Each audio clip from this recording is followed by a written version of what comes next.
The progress of humanity during the countless ages of prehistoric times is hidden from our knowledge, except insofar as it has been revealed to us by ruins of ancient cities, by prehistoric utensils of many kinds, and by inscriptions carved on monuments and tablets.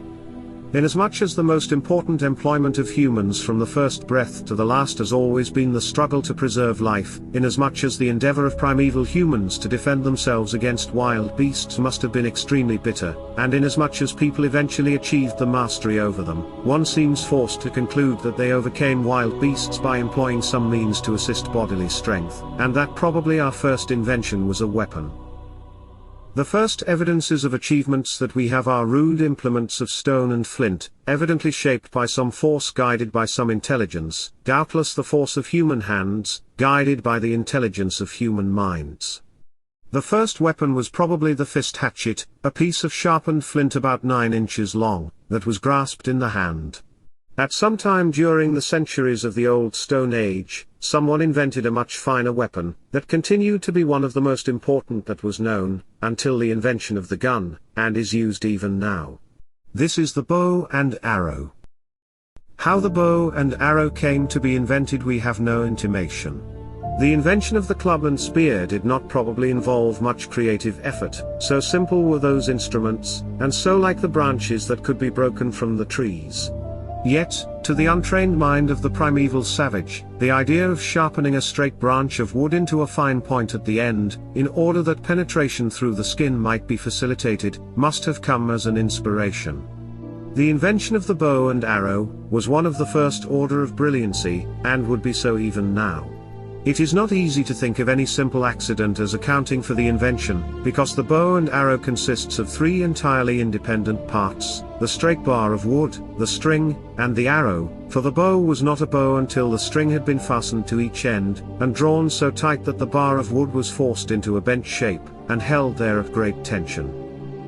When we realize this and realizes in addition the countless centuries during which the bow and arrow held its sway, the millions of people who have used it, and the important effect it has had in the overcoming of wild beasts, and the deciding of many of the critical battles of the world, we can hardly escape the conclusion that the invention of the bow and arrow was one of the most important occurrences in the history of mankind.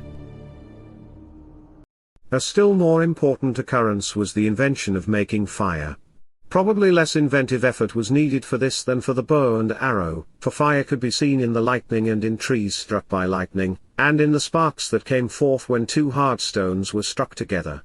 The discovery of fire may have been made by accident, but this does not mean that no invention was needed for devising and producing the means whereby fire could be produced at will.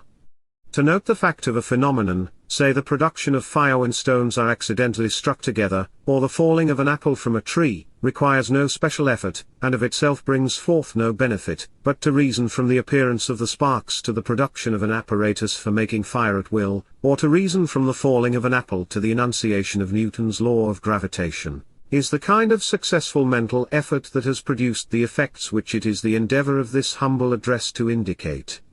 Evidently, the effects have been made possible by some faculty possessed by people and not by brutes. This faculty is usually called reason, and is held to be a faculty by means of which we can infer cause from effect, and effect from cause, and can remember events and facts to a degree sufficient to enable us to hold them in the mind, while reasoning about them. Of these faculties, those principally characteristic seem to have been mental, and among those faculties invention, reason, construction and memory seem to have been the most important. It would be unreasonable to declare any one of those faculties to have been more important than the others, but it can hardly be denied that the first steps in the march of progress should be credited to invention. There was one invention that was probably made in the Old Stone Age, which must have needed considerable inventiveness to be developed as highly as it was developed during the Old and New Stone Ages, and that was language. The origin of language is, of course, hidden in the impenetrable mystery of the childhood of the race, and it may be that language was an original attribute of man. If we reason, however, that the development of language must have been a continuing act from the first, inferring it from the fact that it has been a continuing act from the dawn of recorded history until now, and if we suppose that it had a rise and a growth like those of other arts, we may reasonably conclude that someone invented the plan of making their wants known by the use of vocal sounds, uttered in accordance with a preconcerted code, that the invention was only partially successful at first, and that it was afterwards improved.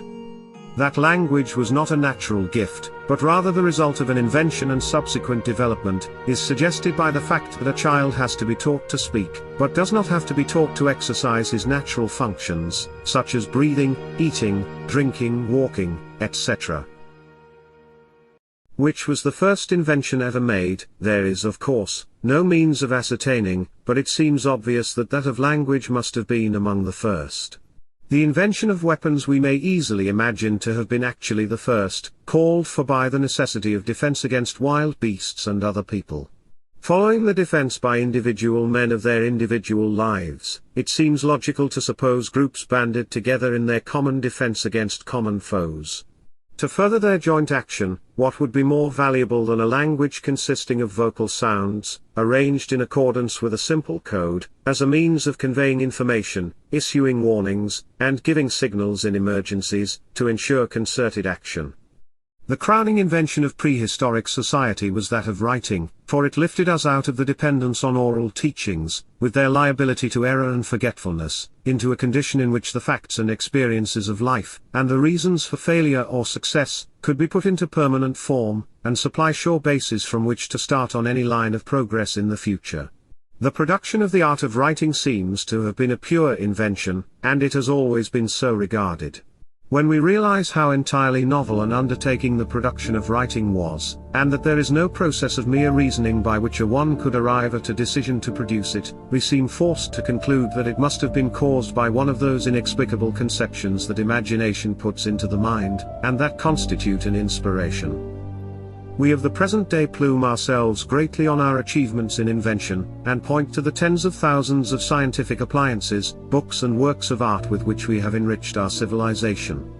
To most of us, prehistoric man was an uncouth creature, living in caves and uncleanly huts, and so far removed from us that in our hearts we class them as little higher than the beasts. Yet to prehistoric humans we owe all that we are and all that we have.